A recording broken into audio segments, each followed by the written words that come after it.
আসসালামু আলাইকুম। কেমন আছেন সবাই? আশা করছি ভালো আছেন। আলহামদুলিল্লাহ আমিও ভালো আছি।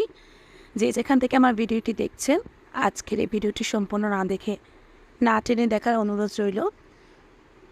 অনেক স্বাদের, অনেক মজাদার একটি ডিমের কোরমা রেসিপি আপনাদের সঙ্গে আজকে শেয়ার করব। আমার এই ভিডিওটি ভালো লাগবে, অবশ্যই আপনারা সম্পূর্ণ ভিডিওটি না টেনে দেখার অনুরোধ রইল। আর যারা আমার চ্যানেলটি এখনও সাবস্ক্রাইব করেননি, প্লিজ আমার চ্যানেলটি সাবস্ক্রাইব করে দিবেন। আর যারা অলরেডি সাবস্ক্রাইব করেছেন তাদেরকে অসংখ্য ধন্যবাদ। কোরমা রান্না করার জন্য আমি চুলাতে একটি প্যান বসিয়েছি, সেখানে পরিমাণ মতো তেল দিয়ে দিয়েছি। হাফ কাপের মতো সয়াবিন তেল দিয়েছি, সেখানে 2টি তেজপাতা, এলাচ, দারচিনি দিয়ে দিলাম। এটা একটু গরম হতে থাক। আর আমি একটা জিনিস ভুল করে ফেলেছি, সেটা আমি দেখাতে পারিনি। আমি ডিমগুলো সিদ্ধ করে তারপর এই তেলের মধ্যে বেজে নিয়েছিলাম। আর এখানে অল্প কিছু পেঁয়াজ কুচি দিয়েছি আমি, যেহেতু আমি এখানে পেঁয়াজ বাটা অ্যাড করবো, এই জন্য এখানে সামান্য পেঁয়াজ কুচি দিয়েছি। এটাকে আমি একটু লাল করে ভেজে নিব। ভিডিও ভালো লাগলে অবশ্যই ভিডিওতে একটি লাইক দিবেন, আর আমার ভিডিওর নিচে কমেন্ট করতে বলবেন না।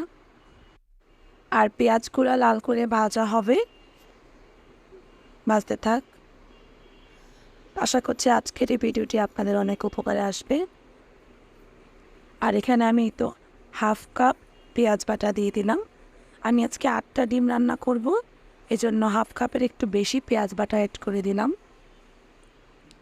আমি যেই পরিমাণটা দেখাচ্ছি 8টা ডিমের মধ্যে আপনারা চাইলে এই পরিমাণে 10টা ডিমও রান্না করতে পারবেন। তবে আমি 8টার প্রয়োজন, আমি 8টাই করেছি। এর মধ্যে ঝোলটা একটু বেশি হবে। এই সেম পরিমাণে আপনারা 10টা ডিমেরও করতে পারবেন। এই তো পেঁয়াজটাও আমি ভালো করে ভেজে নিব, কারণ বাটা পেঁয়াজে একটু পানি পানি থাকে, সেটাও আমি একটু শুকিয়ে নিব। আর এখানে ঠিক হাফ চামচ রসুন বাটা দিয়েছি আমি এখানে, হাফ চা চামচ যেটা, সেটা টেবিল চামচের না। আশা করছি ভিডিওতে দেখে আপনারা নিশ্চয়ই বুঝতে পারছেন।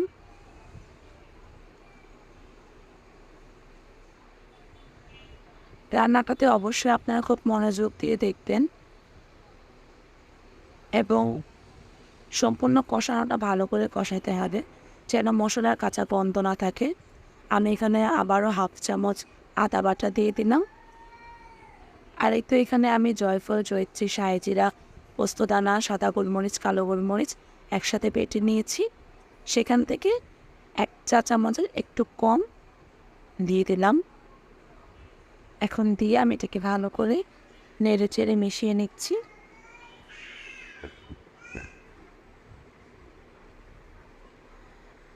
এই কাজটা খুব ভালোভাবে করতে হবে এখন, কারণ কাঁচা মশলার গন্ধ যেন না থাকে, সেজন্য এটাকে খুব ভালো করে ভেজে নিতে হবে। আজকে আমার গলাটা খুবই বাজে অবস্থা, ভয়েস দিতে একটু সমস্যা হচ্ছে। প্লিজ আপনারা আমার ভয়েসের বিষয়টা একটু স্কিপ করবেন।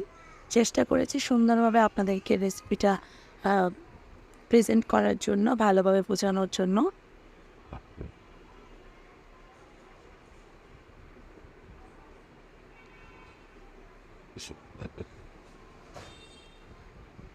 আমি আবারও নেড়ে চেড়ে খুব ভালোভাবে এটাকে ভেজে নিচ্ছি।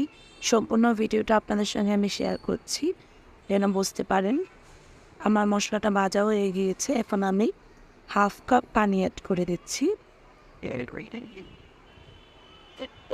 আবারও হাফ কাপ দিয়ে দিলাম, মানে 1 কাপের একটু কম পানি এখানে আমি দিয়েছি।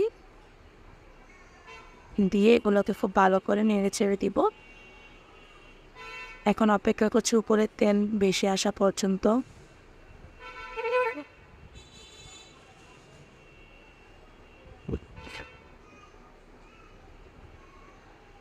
এখন আমি এখানে 7টা কাঁচামরিচ দিয়ে দিলাম।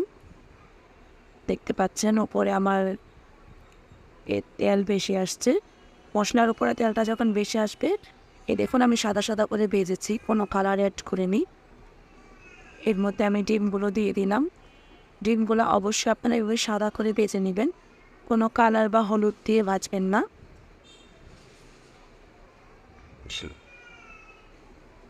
এখন এই মশলার সাথে ডিমগুলোকে খুব ভালো করে কষিয়ে নিব। আর ডিমগুলো অবশ্যই একটা ছুরি বা কাঁটা চামচ দিয়ে একটু মাঝখান দিয়ে একটু একটু লম্বা করে দাগ টেনে দেবেন, যেন ডিমের ভিতরে একটু হলেও মশলা তেল ঢুকে যায়।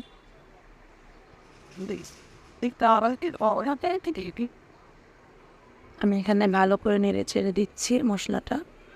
আমি এখানে একটু টেস্টিং সল্ট ইউজ করেছি, আপনারা চাইলে নাও করতে পারেন, কিন্তু পারফেক্ট কোরমার টেস্ট পেতে গেলে এখানে টেস্টিং সল্টটা ইউজ করতে হবে। আর এখানে আমি 1 টেবিল চামচ চিনি দিয়ে দিয়েছি।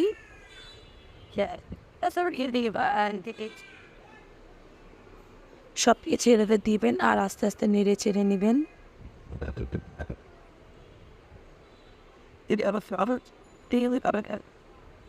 আর আমি সব বরাবরই আমি রান্না করলে দেখা যায় যে গোটা মশলাটা দিই, এলাচ তেজপাতা, সেটা আমি অনেক সময় উঠিয়ে ফেলে দিই, কারণ এটার স্মেলটা তো আমার তরকারিতে চলে আসছে, এজন্য আমি এটা ফেলে পরিষ্কার করে ফেলি। দেখতেই পাচ্ছেন ভিডিওতে আমার তরকারির উপরে কিন্তু তেলটা বেশি আসছে। এই মুহূর্তে আমি 2 টেবিল চামচ কাঠবাদাম বাটা দিয়ে দিলাম, দিয়ে ভালো করে মিশিয়ে নিব।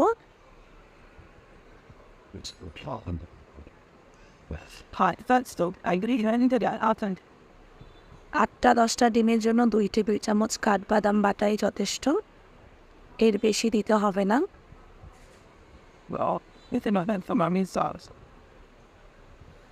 ভিডিও ভালো লাগলে অবশ্যই আমার ভিডিওতে একটা লাইক করবেন, কমেন্টস করবেন, আর আমার চ্যানেলটাকে সাবস্ক্রাইব করবেন। আর রেসিপি ভালো লাগলে অবশ্যই ফ্রেন্ডসের ফ্যামিলির সঙ্গে শেয়ার করবেন। আর এইভাবে সেম পদ্ধতিতে বানিয়ে আপনারা আমাকে কমেন্ট করে জানাতে পারেন কেমন হয়েছে। আলহামদুলিল্লাহ, আপনাদেরকে 100% গ্যারান্টি দিতে পারি এটা টেস্ট হবে অসাধারণ, অসম্ভব মজা। সেটা পোলার সাথে খেতে অনেক মজা লাগে। আপনারা দেখতে পাচ্ছেন আমি কিন্তু তরকারিটা তেল পরিপূর্ণ বেশি আসছে, আমি তারপরে চুলা থেকে নামাইনি, আমি এটাকে খুব ভালো করে কষাচ্ছি। বাদামটাও তেলের মধ্যে ভালো করে কষিয়ে নিলাম।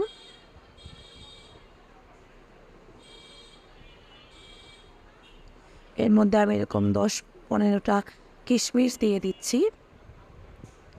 1/2 কাপ পাউডার মিল্ক গরম পানির সাথে গুলিয়ে দিয়ে দিলাম, মানে 2 টেবিল চামচ গুঁড়া দুধের সাথে মানে 1/2 কাপ করেছি পানিটা দিয়ে, সেটা দিয়ে দিয়েছি, নিশ্চয়ই বুঝতে পারছেন।